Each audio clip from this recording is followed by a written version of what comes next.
Esta semana no Saúde em Foco, o Dia Mundial contra a SIDA foi comemorado este mês, exatamente no dia 1 de dezembro, e especialistas dizem que as desigualdades persistem.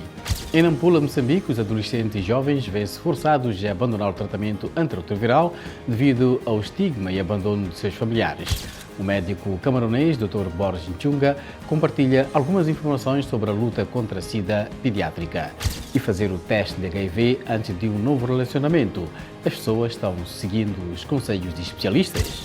E mais, a ativista Débora Samuel usa a sua voz para capacitar e trazer mudanças na luta contra o HIV. Isto e muito mais nesta edição do Saúde em Foco.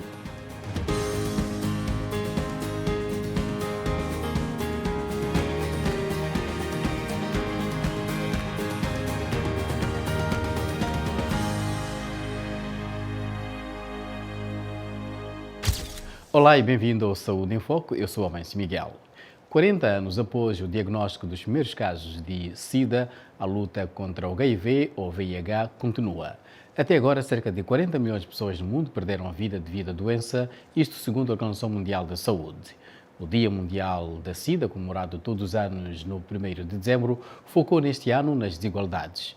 Segundo as Nações Unidas ou a ONU-SIDA, as desigualdades estão atrasando o progresso para acabar com a SIDA e ainda prevalecem nos serviços mais básicos, como a testagem, o tratamento e preservativos, bem como nas novas tecnologias. Entre outras coisas, apenas 1/3 das pessoas em situação de risco, incluindo transgêneros e usuários de drogas, têm acesso regular a métodos de prevenção.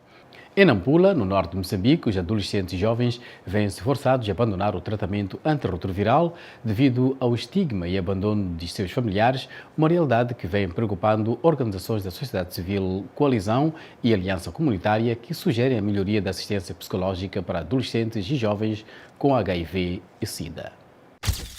A estigmatização e o abandono por parte da família leva os adolescentes e jovens com HIV-Sida em Nampula a desistirem do tratamento antirretroviral. Esta jovem de 29 anos de idade é exemplo disso. Ela contraiu HIV-Sida na adolescência, resultado de uma relação que culminou com o nascimento da sua filha, também soropositiva, mas que por conta da doença perdeu a vida. A morte da filha e o seu estado de saúde fizeram com que a sua família passasse a estigmatizar e a expulsar-se de casa. Sem amparo da família, a jovem conta que decidiu em desistir do tratamento antirretroviral e encontrar conforto nas bebidas alcoólicas. Desde então até hoje não fui levantar, não tenho aquela vontade, mas eu me sinto feliz, não é, quando tomo, porque ajuda, melhora, fico forte, fico bonita, gordinha. Mas como ter maneira de você levar aquilo ali, você ficar tranquila, sentir-se assim, acomodada, como é que se diz isso, não é? Situações destas têm estado a preocupar as organizações Aliança Comunitária e Coalizão da Juventude Moçambicana, que trabalham na matéria de saúde sexual e reprodutiva e que vêm alertando para o aumento de contaminações pelo HIV-Sida entre adolescentes e jovens em Nampula. Para Hércio Lopes, da Aliança Comunitária, a violência sexual contra menores, os casamentos prematuros e a prostituição infantil são fatores que contribuem para que haja cada vez mais meninas sendo contaminadas pela síndrome. Que percebemos que a maioria das mulheres e raparigas que recorrem à Associação Aliança Comunitária em situação de seroprevalência são discriminadas não só na sua comunidade, assim como ao nível da família. E isso é extremamente preocupante. 50% das raparigas, das mulheres que recorrem à Associação Aliança Comunitária abandonaram o tratamento, que é um fato que nos preocupa, daí que nós fizemos o reforço de adesão para que elas continuem a usar os medicamentos para a garantia do seu bem-estar. A Coalizão da Juventude Moçambicana, através de suas mentoras que trabalham nas comunidades, diz ter encaminhado este ano cerca de 58 raparigas para o início do TARV, mas os dados oficiais podem dizer muito mais sobre as novas infecções pelo vírus entre adolescentes e jovens, uma vez que Nampula está entre as províncias com maior taxa de prevalência pelo HIV-Sida no país. Sérgio Ubiana, delegado da coalizão em Nampula, entende que deve haver melhorias na assistência psicológica às adolescentes e jovens com HIV e SIDA para que permaneçam em tratamento de modo a terem uma vida saudável. E não só. É preciso que apostemos muito na prevenção, principalmente para este grupo etário, que tende a iniciar a atividade sexual de forma precoce, sem conhecimento, sem informação correta sobre como ter uma relação sexual segura.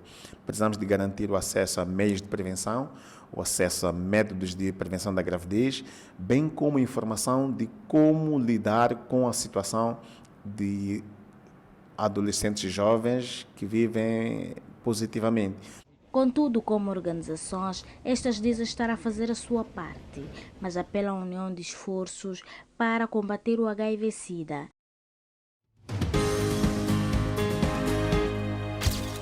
O Dr. Boris Kevin Chunga é diretor associado de avaliação em saúde pública da Fundação Elizabeth Glaser da SIDA Pediátrica.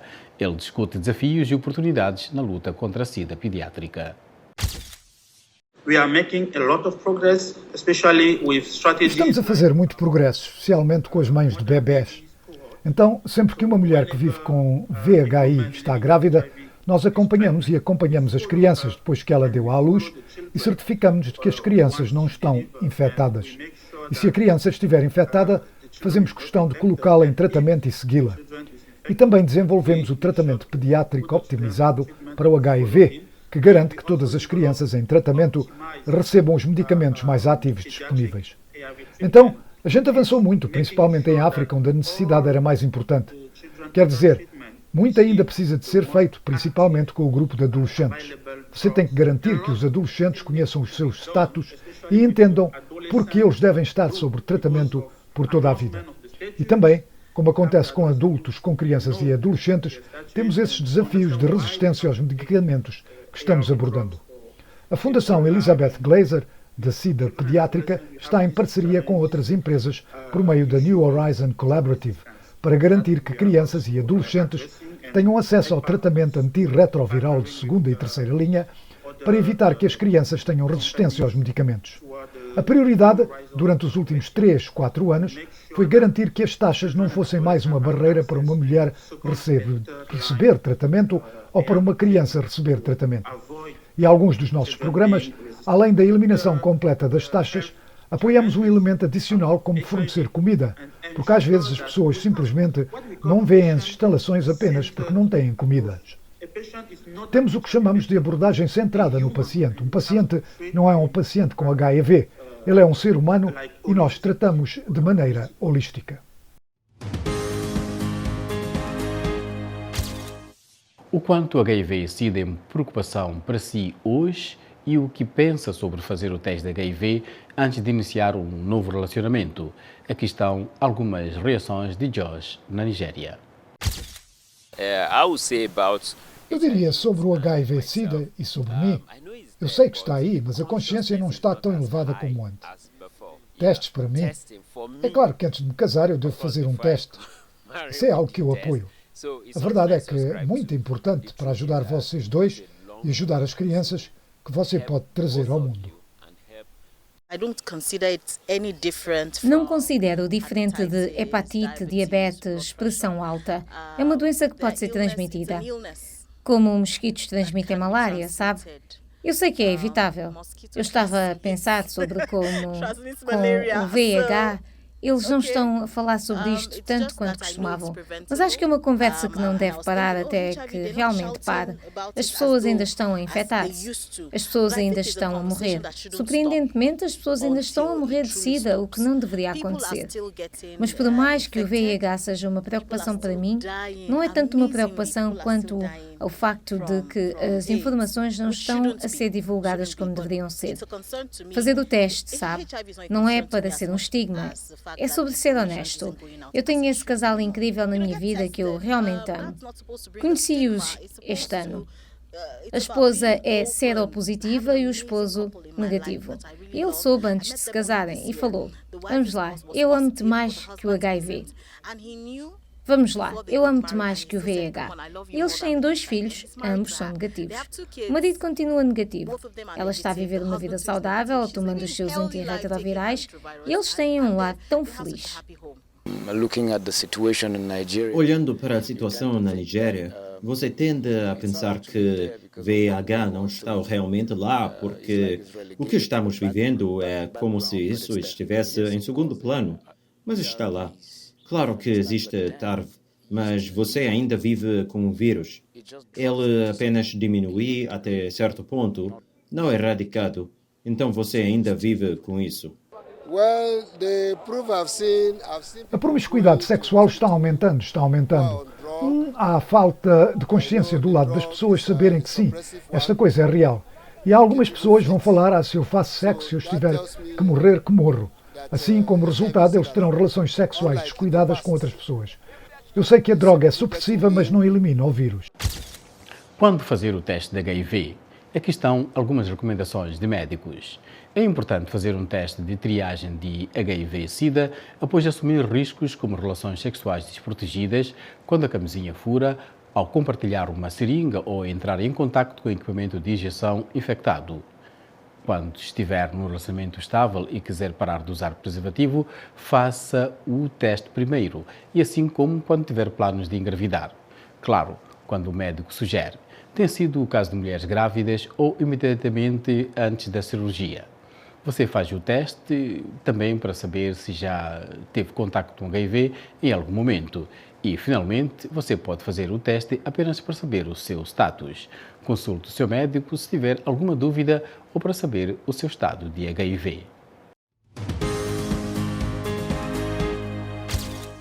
Débora Samuel é uma paciente com HIV e ativista que usa a sua experiência e voz para aumentar os conhecimentos sobre HIV e SIDA e apoiar as pessoas afetadas pela doença. Ela partilha a sua história de desafios e esperança. So age is a barrier when it comes to access. Preconceitos e atitudes de julgamento também são uma barreira quando falamos de acesso ao tratamento. Estigma e a discriminação também são barreiras quando falamos de acesso a medicamentos. Porque digo estigma e discriminação, desde a testagem, digamos que se vai fazer teste e tem o seu posto de testagem, ficará chocado ao ver o pequeno número de pessoas que vai fazer o teste. Mas, então, digamos que talvez inclua testes de hepatite, diabetes ou uma doença sexualmente transmissível, vai passar a ter muitas pessoas a virem testar. Portanto, há muito estigma. As pessoas nem querem fazer teste por causa da forma de contágio. E às vezes, quando se candidatam a emprego e vai trabalhar, eles podem nem dizer que estão a fazer um exame médico, apenas dizem, vá ali fazer um teste. E eles vão coletar a sua amostra sem o seu conhecimento. E quando descobrem o seu estatuto, despedem-no. Portanto, faz parte do estigma. Isto apesar de haver uma lei que proíbe tudo isso. Existe uma penalidade para qualquer instituição ou organização que demitir os seus funcionários ou rejeitar funcionários por causa do VIH. Mas por falta de consciencialização, muitas pessoas não conhecem a lei. Acho difícil avaliar o tratamento. Deixe-me começar com o teste. Um jovem que, digamos, é sexualmente ativo e ainda nem tem 18 anos, não pode entrar livremente nas instalações sem o consentimento dos pais. E conhece a nossa cultura. Se é sexualmente ativo quando jovem, muitos jovens não se sentem à vontade para discutir isso com os seus pais.